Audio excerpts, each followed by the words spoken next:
Presentamos una muestra de la arquitectura viguesa desde sus orígenes hasta el modernismo, en sus principales edificios y muestras. Aquí, por ejemplo, tenemos el origen, el comienzo de nuestra arquitectura, el dolmen de San Colmado o San Cosme.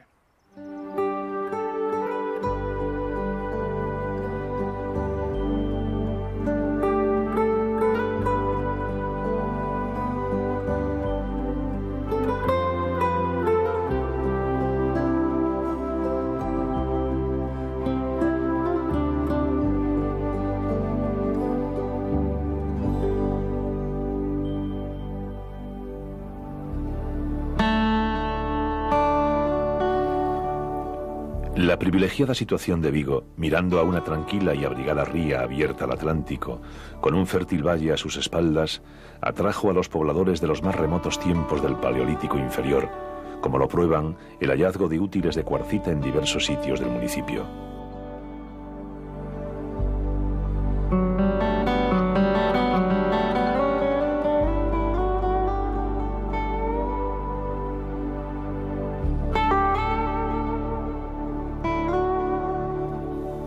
Las primeras manifestaciones arquitectónicas las tenemos en los dólmenes o enterramientos llevados a cabo hace más de 5000 años. Y para muestra tenemos el de San Cosme en la parroquia de Bembrive y dentro de las instalaciones deportivas de la Sociedad Recreativa El Mercantil y muy próximo a la entrada de la misma.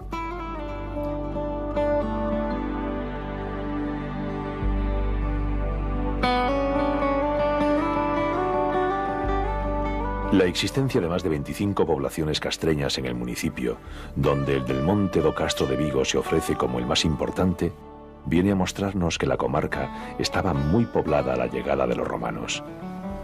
El nombre de Vigo deriva del romano vicus, cuyo significado viene a ser el de cantón o distrito.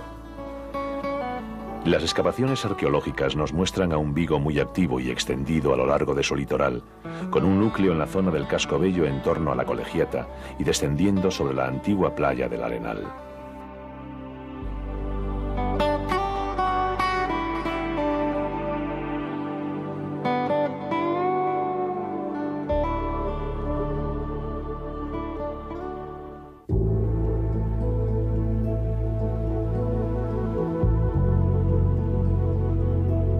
Aunque la gran mayoría de las iglesias parroquiales del municipio de Vigo tuvieron un origen en el románico de los siglos XII y XIII, solo 3 conservan su arquitectura primitiva, la de Bembrive y Corujo del XII, y la de Castrelos, la más rica en ornamentación, que fue consagrada en el año 1216.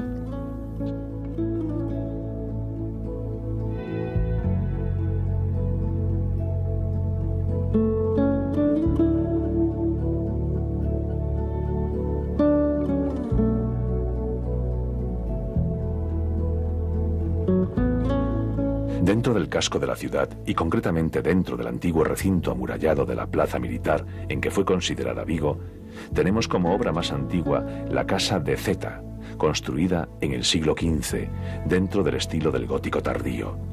A su lado y adosada la casa de Pazos de Figueroa, del siglo XVI, y estilo renacentista plateresco. Ofrece una mayor riqueza decorativa y sus arcos mixtilíneos de los ventanales de la primera planta nos hacen pensar en cierta influencia portuguesa. Fueron restauradas recientemente y en ambas se adosan los escudos de las familias que las construyeron.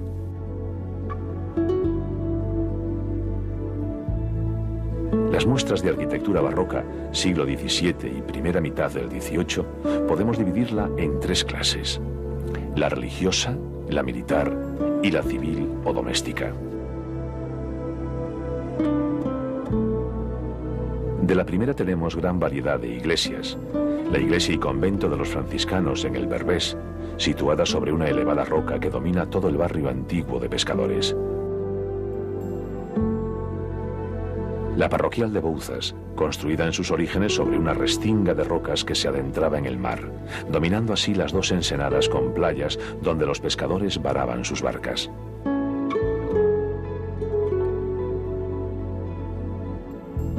Además de estas, podemos señalar casi todas las iglesias parroquiales del municipio: Sárdoma, Beade, Matamá, etc.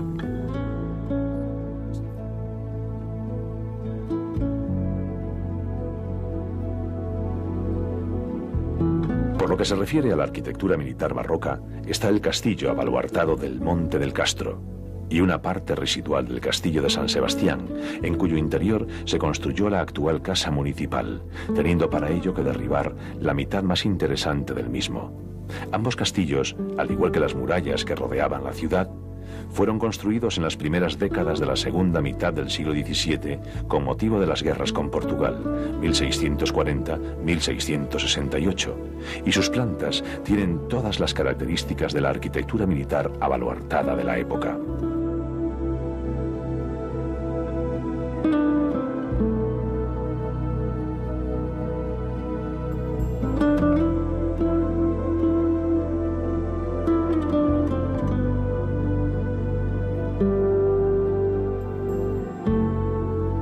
En la arquitectura barroca civil existen diversidad de muestras, siendo las más ostentosas los pazos de Castrelos o Quiñones de León, el de la Pastora Santome y el de San Roque.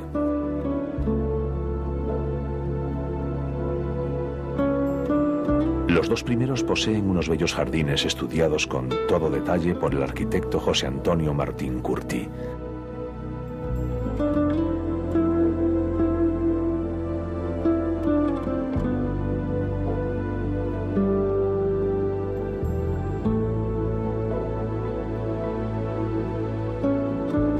En la propia ciudad hay varios edificios barrocos, entre los que se destacan la Casa Pereira de Castro en la Plaza de la Constitución, esquina a la calle Triunfo, y la Casa de López Araujo en la calle Real, todas ellas blasonadas.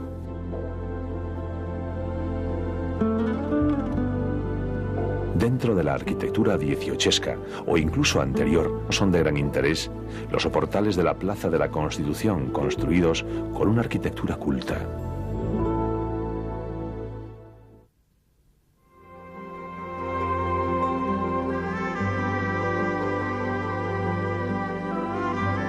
No podemos dejar olvidado las características casas de marineros del Berbés, con sus clásicos frentes asoportalados para la protección de los agentes atmosféricos en sus trabajos de cosido de redes o en la venta de pescado. Con respecto a las viviendas marineras del antiguo barrio de pescadores, decía Sánchez Cantón en enero de 1945: renuncia el ponente a formular opinión acerca de la ribera del Berbés. Tales son los desafueros cometidos en ella, que han destruido uno de los barrios españoles más pintorescos. Hoy solo se está a tiempo de pedir que el ayuntamiento impida que la iniciativa privada convierta en mero y vago recuerdo lo poquísimo que aún permanece. Lejos de conseguir algo con estas declaraciones, el deterioro y destrucción desde entonces fue realmente alarmante.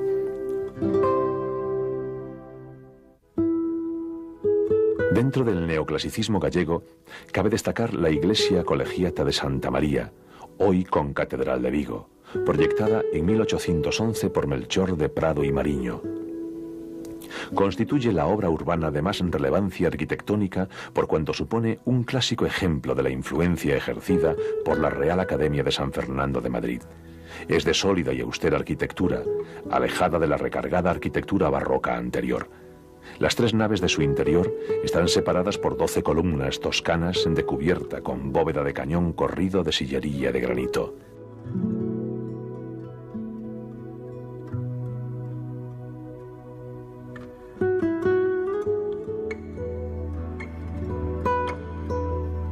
La arquitectura viguesa no cobraría importancia hasta la llegada del arquitecto José María Ortiz a mediados del siglo XIX con la construcción del antiguo Ayuntamiento de Vigo, con fachada a la Plaza de la Constitución y de la Princesa, y de la antigua cárcel y Palacio de Justicia, hoy en día en remodelación, para convertirla en Museo de Arte Contemporánea.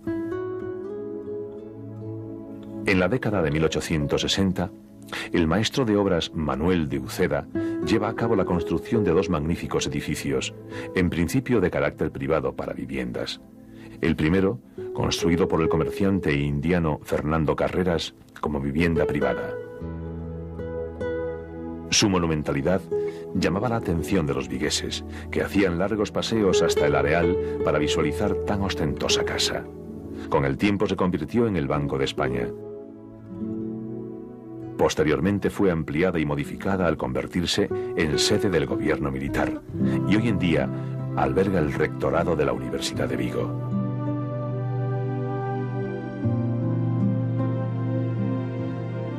En la siguiente década de 1870, trabajan en Vigo e igualmente en toda la provincia el arquitecto Domingo Rodríguez Sesmero y su hijo Alejandro, titulado maestro de obras.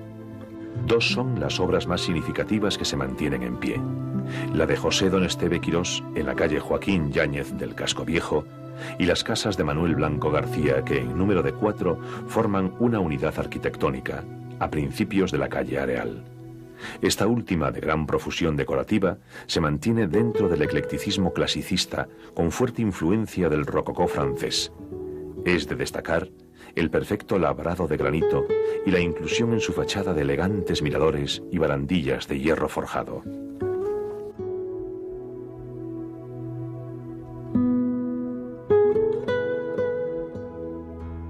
Dos grandes arquitectos protagonizan la arquitectura más suntuosa de finales del siglo XIX y comienzos del XX.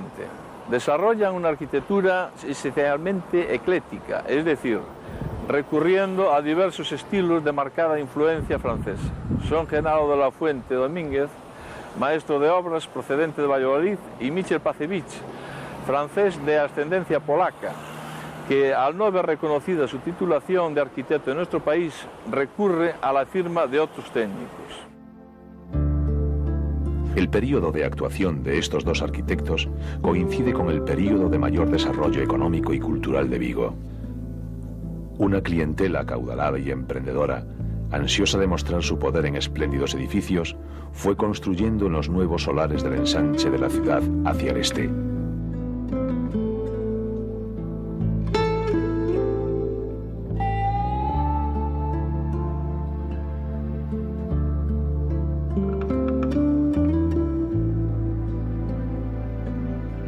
La primera importante obra que consagró a Genaro de la Fuente Domínguez fue el edificio de casas para Manuel Bárcena Franco, en la céntrica calle de Policarpo Sanz, esquina a Velázquez Montero, proyectado en 1879 y terminado 5 años después.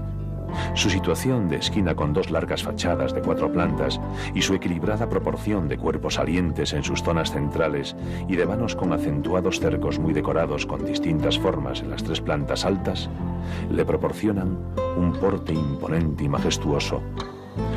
Para destacar los cuerpos centrales, se les dota de un almohadillado horizontal, con una coronación más elevada con áticos muy ornamentados. En el chaflán adquieren una cierta gracia las galerías o miradores de hierro forjado. Este edificio de viviendas colectivas adquiere la monumentalidad de un regio palacio. La casa de Pedro Román fue proyectada sobre un antiguo y grande edificio en 1889, en el Casco Viejo, próximo a la Plaza de la Princesa. La actuación se centró fundamentalmente en la fachada principal, que es simétrica y muy traslúcida por la gran cantidad de vanos pareados de que dispone, por delgadas pilastras acanaladas. La fachada consta de arcos escarzanos en sus vanos, pilastras compuestas acanaladas sobre plintos, elaborados carteles, arquitraves, frisos con denticulado y cornisas, todo ello con una filigranada, esmerada y fina decoración. En 1892 proyecta la casa para Ramón Arbones Carballido, en la calle El Duayen número 4. De distinguido y simétrico frente, dispone de 2 cuerpos laterales salientes que enmarcan el conjunto y se presentan resaltados con almohadillado horizontal. La planta baja es muy diáfana, con todos los amplios vanos que llegan al nivel del suelo. Remata el edificio con una sobrevolada cornisa sobre la que se sitúa una crestería en la parte central y balaustrada en los cuerpos laterales. El conjunto, con sus bien distribuidos elementos decorativos, ofrece una presencia airosa de distinguida elegancia.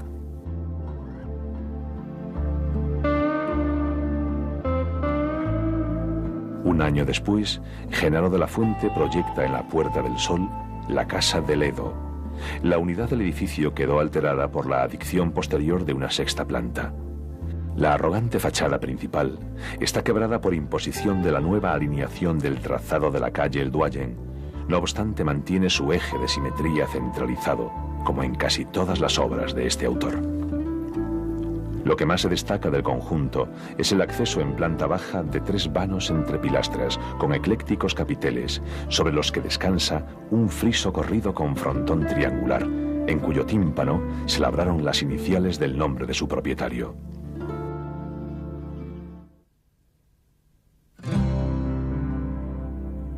Ya entrado el siglo XX, en 1908, proyecta la Casa Comercial González y Salgado en la avenida de Montero Ríos. Sigue las clásicas directrices de su arquitectura ecléctica. Divide el frente en 3 cuerpos, cada uno de ellos con balcones corridos. Utiliza falsas claves en los decorados dinteles con una distribución uniforme y armónica de los vanos, gran cornisa con petril ornamentado y remate central del edificio con arco semicircular terminado con palmeta. El edificio ofrece un aspecto solemne con una esmerada labra en su cantería.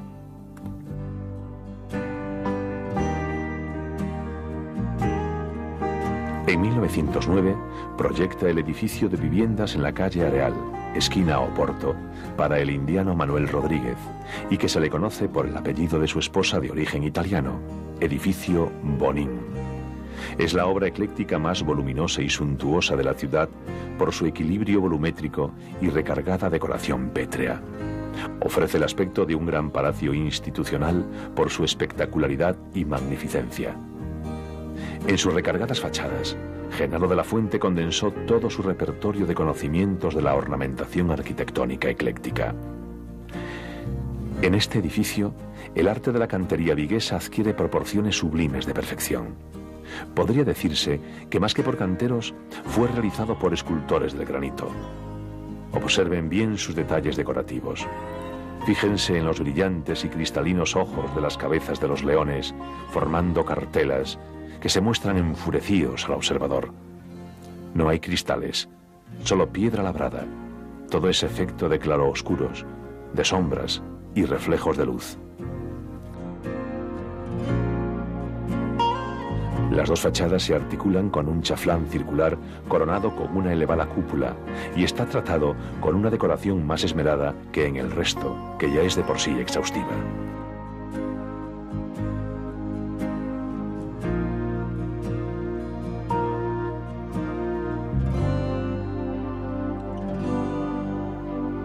Hasta que se instala en Vigo en 1904, Michel Pacewick realiza sus primeros proyectos para la ciudad en su país de origen, Francia. El primero de ellos es la Casa de Acuña Seoaje, actual Banco de Galicia, proyectado en 1897 para la esquina de las calles Policarpo Sanz y Velázquez Moreno. El proyecto ofrecía todas las características de un soberbio palacete urbano, pero sufrió modificaciones durante las obras y posteriormente ampliaciones. Pacewick rehúye aquí la rígida simetría y la uniforme alineación del vano, conceptos muy utilizados por su contemporáneo Genaro de la Fuente. Acude a todo tipo de ornamentación, almohadillado en planta baja y pilastras, columnas, capiteles, ménsulas con forma de florones invertidos, jarrones, balaustradas, guirnaldas, volutas, frontones, molduradas claves, etc.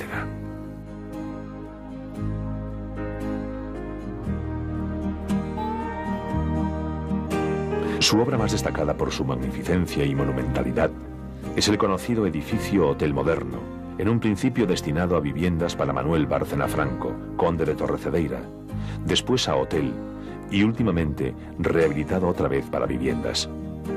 El proyecto es de 1897 y se sitúa en la céntrica Puerta del Sol. Destaca su composición rítmica y equilibrada, con gran ostentación decorativa de sus elementos arquitectónicos. Es notable la perfecta adecuación de la carpintería de madera de los vanos a las formas decorativas pétreas. La opulencia arquitectónica queda reflejada en sus aspectos de rica ornamentación. Vanos englobados entre potentes columnatas corintias, terminadas con frontones neobarrocos, almohadillados y esgrafiados, arcos escarzanos, semicirculares o elípticos, etc. Todo ello con características del barroco rococó francés.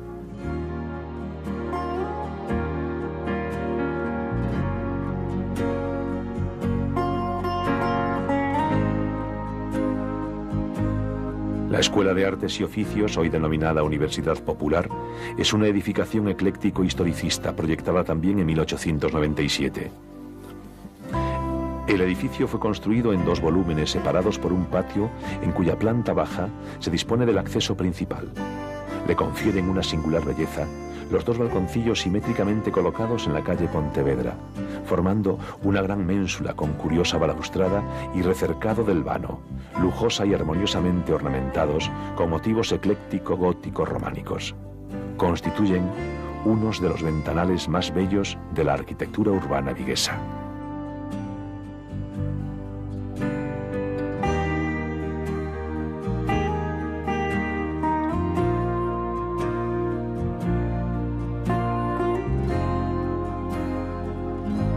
Otros muchos edificios, todos ellos de sillería de granito, magistralmente labrado, jalonan las céntricas calles viguesas. La casa de Rosendo Silva, de 1907, está realizada en colaboración con Genaro de la Fuente en cuanto a su disposición simétrica y ubicación de vanos, pero participa totalmente de la rica ornamentación propia del arquitecto francés.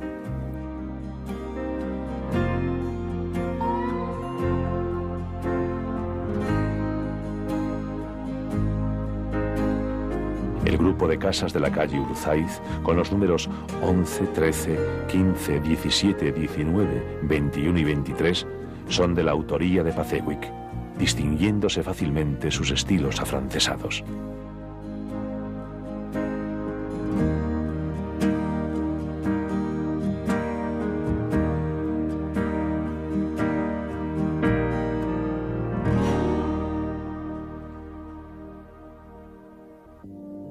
Con este suntuoso estilo ecléctico damos por finalizado el recorrido por la arquitectura viguesa hasta el modernismo. A partir de ahora sí tendríamos otros estilos, el modernismo, racionalismo, etc.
Proyectada en 1811 por Melchor de Prado y Mariño.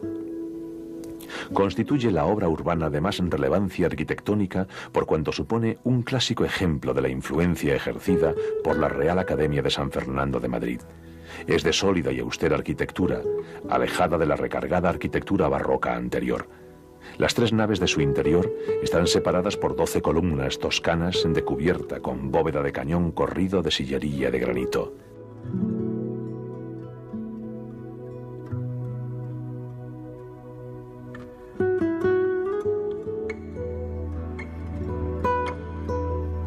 La arquitectura viguesa no cobraría importancia hasta la llegada del arquitecto José María Ortiz a mediados del siglo XIX con la construcción del antiguo Ayuntamiento de Vigo, con fachada a la Plaza de la Constitución y de la Princesa, y de la antigua cárcel y Palacio de Justicia, hoy en día en remodelación, para convertirla en Museo de Arte Contemporánea. En la década de 1860, el maestro de obras Manuel de Uceda lleva a cabo la construcción de 2 magníficos edificios, en principio de carácter privado para viviendas. El primero, construido por el comerciante indiano Fernando Carreras como vivienda privada. Su monumentalidad llamaba la atención de los vigueses, que hacían largos paseos hasta el Areal para visualizar tan ostentosa casa. Con el tiempo se convirtió en el Banco de España. Posteriormente fue ampliada y modificada al convertirse en sede del gobierno militar y hoy en día alberga el rectorado de la Universidad de Vigo.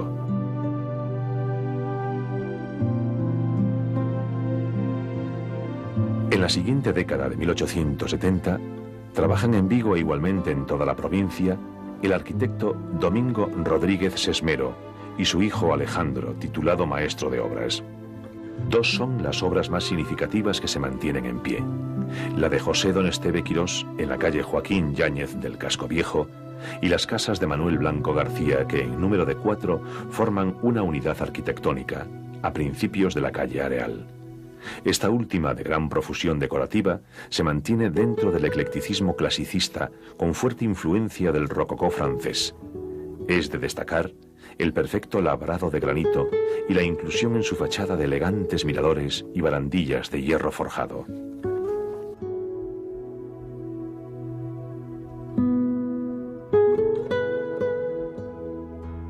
Dos grandes arquitectos protagonizan la arquitectura más suntuosa de finales del siglo XIX y comienzos del XX. Desarrollan una arquitectura esencialmente ecléctica, es decir, recurriendo. Aquí, por ejemplo, tenemos el origen, el comienzo de nuestra arquitectura, el dolmen de San Colmado o San Cosme.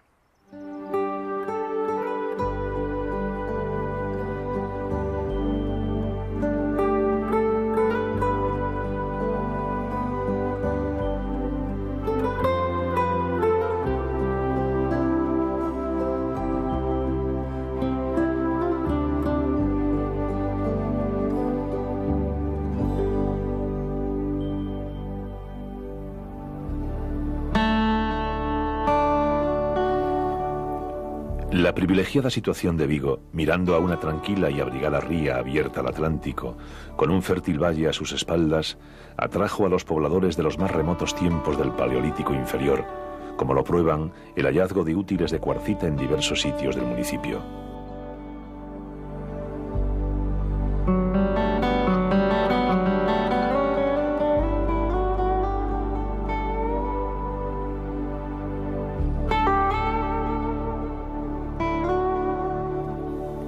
Las primeras manifestaciones arquitectónicas las tenemos en los dólmenes o enterramientos llevados a cabo hace más de 5000 años. Y para muestra tenemos el de San Cosme en la parroquia de Bembrive y dentro de las instalaciones deportivas de la Sociedad Recreativa El Mercantil y muy próximo a la entrada de la misma.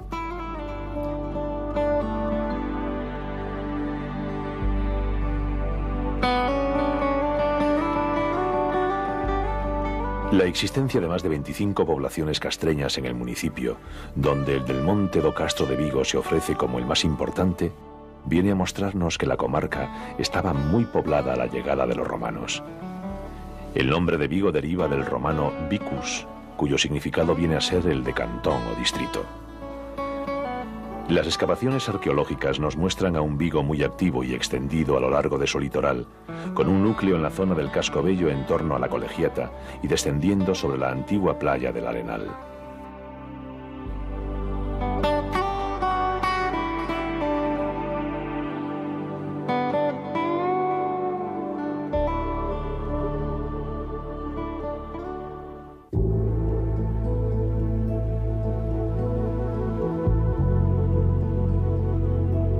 Aunque la gran mayoría de las iglesias parroquiales del municipio de Vigo tuvieron un origen en el románico de los siglos XII y XIII, solo 3 conservan su arquitectura primitiva, la de Bembrive y Corujo del XII, y la de Castrelos, la más rica en ornamentación, que fue consagrada en el año 1216.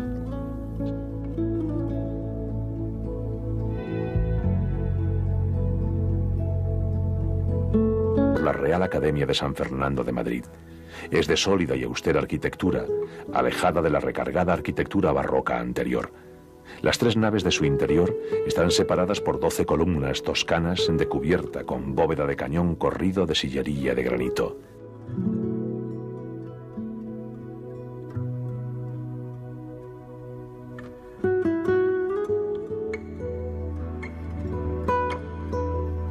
La arquitectura viguesa no cobraría importancia hasta la llegada del arquitecto José María Ortiz a mediados del siglo XIX, con la construcción del antiguo Ayuntamiento de Vigo, con fachada a la Plaza de la Constitución y de la Princesa, y de la antigua cárcel y Palacio de Justicia, hoy en día en remodelación, para convertirla en Museo de Arte Contemporánea.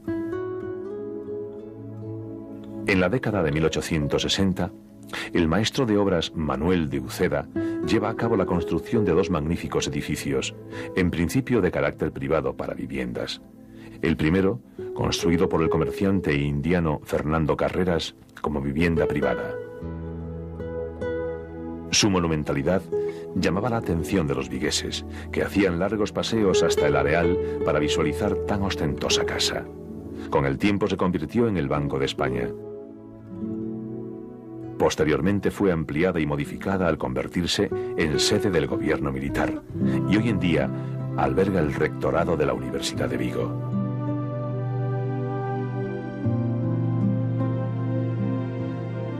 En la siguiente década de 1870, trabajan en Vigo e igualmente en toda la provincia el arquitecto Domingo Rodríguez Sesmero y su hijo Alejandro, titulado maestro de obras. Dos son las obras más significativas que se mantienen en pie. La de José Don Esteve Quirós, en la calle Joaquín Yáñez del Casco Viejo, y las casas de Manuel Blanco García, que en número de 4 forman una unidad arquitectónica, a principios de la calle Areal. Esta última, de gran profusión decorativa, se mantiene dentro del eclecticismo clasicista, con fuerte influencia del rococó francés. Es de destacar el perfecto labrado de granito y la inclusión en su fachada de elegantes miradores y barandillas de hierro forjado.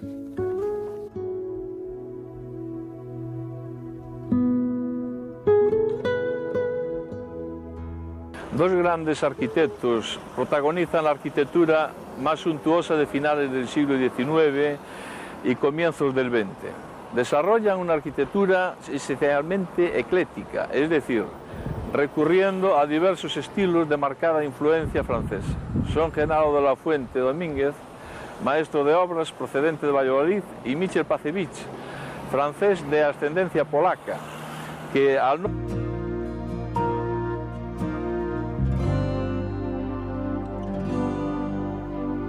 Hasta que se instala en Vigo en 1904, Michel Pacevich realiza sus primeros proyectos para la ciudad en su país de origen, Francia.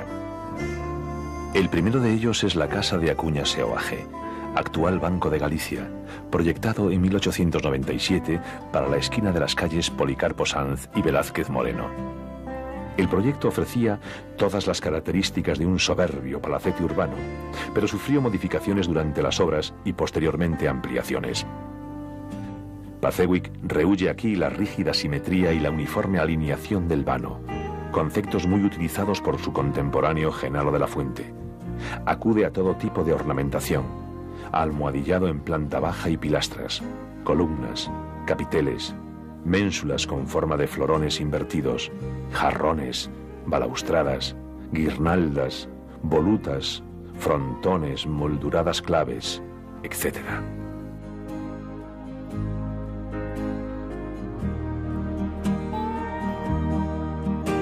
Su obra más destacada por su magnificencia y monumentalidad es el conocido edificio Hotel Moderno, en un principio destinado a viviendas para Manuel Bárcena Franco, conde de Torrecedeira, después a hotel y últimamente rehabilitado otra vez para viviendas.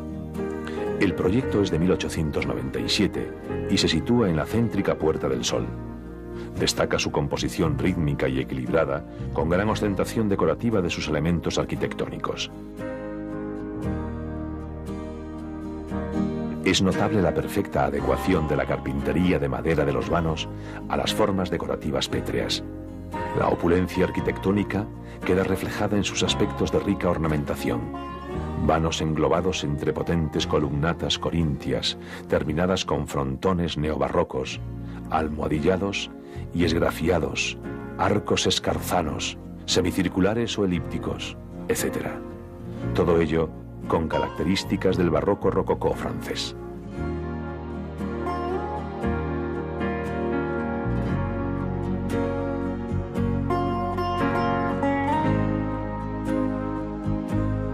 La Escuela de Artes y Oficios, hoy denominada Universidad Popular, es una edificación ecléctico-historicista proyectada también en 1897. El edificio fue construido en 2 volúmenes separados por un patio en cuya planta baja se dispone del acceso principal. Le confieren una singular belleza los 2 balconcillos simétricamente colocados en la calle Pontevedra, formando una gran ménsula con curiosa balaustrada y recercado del vano, lujosa y armoniosamente ornamentados con motivos ecléctico-gótico-románicos, amplios vanos que llegan al nivel del suelo. Remata el edificio con una sobrevolada cornisa sobre la que se sitúa una crestería en la parte central y balaustrada en los cuerpos laterales. El conjunto, con sus bien distribuidos elementos decorativos, ofrece una presencia airosa de distinguida elegancia.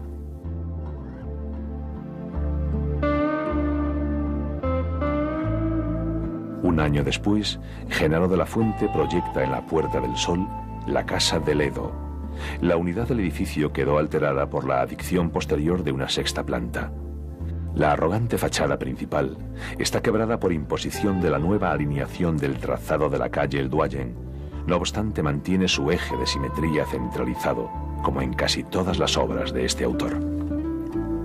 Lo que más se destaca del conjunto es el acceso en planta baja de 3 vanos entre pilastras, con eclécticos capiteles, sobre los que descansa un friso corrido con frontón triangular, en cuyo tímpano se labraron las iniciales del nombre de su propietario.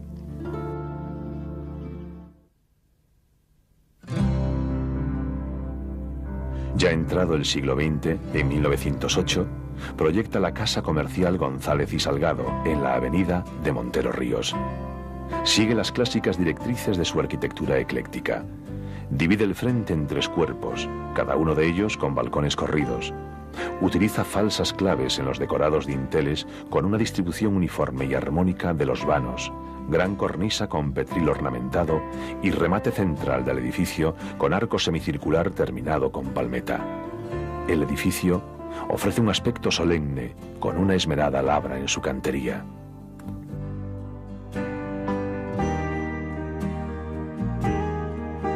En 1909 proyecta el edificio de viviendas en la calle Areal, esquina Oporto, para el indiano Manuel Rodríguez, y que se le conoce por el apellido de su esposa de origen italiano, edificio Bonin.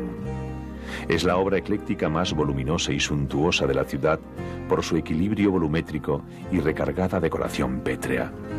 Ofrece el aspecto de un gran palacio institucional por su espectacularidad y magnificencia.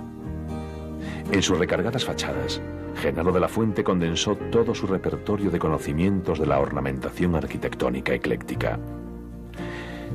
En este edificio, el arte de la cantería viguesa adquiere proporciones sublimes de perfección. Podría decirse que más que por canteros, fue realizado por escultores del granito. Observen bien sus detalles decorativos.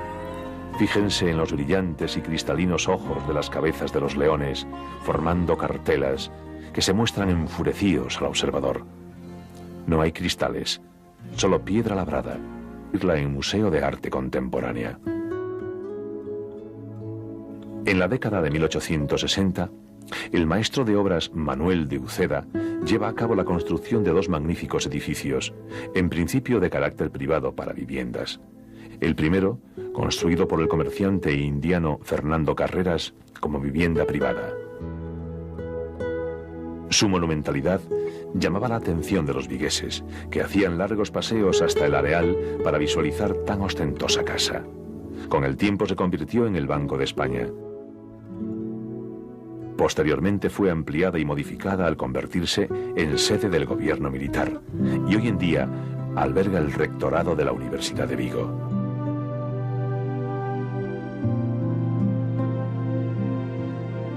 En la siguiente década de 1870, trabajan en Vigo e igualmente en toda la provincia el arquitecto Domingo Rodríguez Sesmero y su hijo Alejandro, titulado maestro de obras.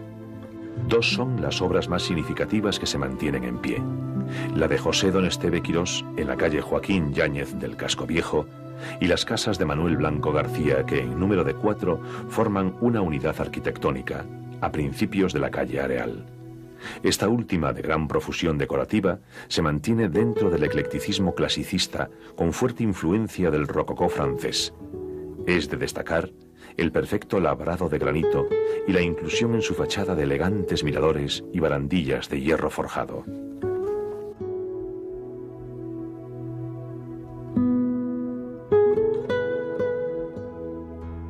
Dos grandes arquitectos protagonizan la arquitectura más suntuosa de finales del siglo XIX y comienzos del XX. Desarrollan una arquitectura esencialmente ecléctica, es decir, recurriendo a diversos estilos de marcada influencia francesa. Son Genaro de la Fuente Domínguez, maestro de obras procedente de Valladolid, y Michel Pacevich, francés de ascendencia polaca, que al no ver reconocida su titulación de arquitecto en nuestro país, recurre a la firma de otros técnicos. El período de actuación de estos dos arquitectos coincide con el período de mayor desarrollo económico y cultural de Vigo. Una clientela acaudalada y emprendedora, ansiosa de mostrar su poder en espléndidos edificios, fue construyendo en los nuevos solares del ensanche de la ciudad hacia el este.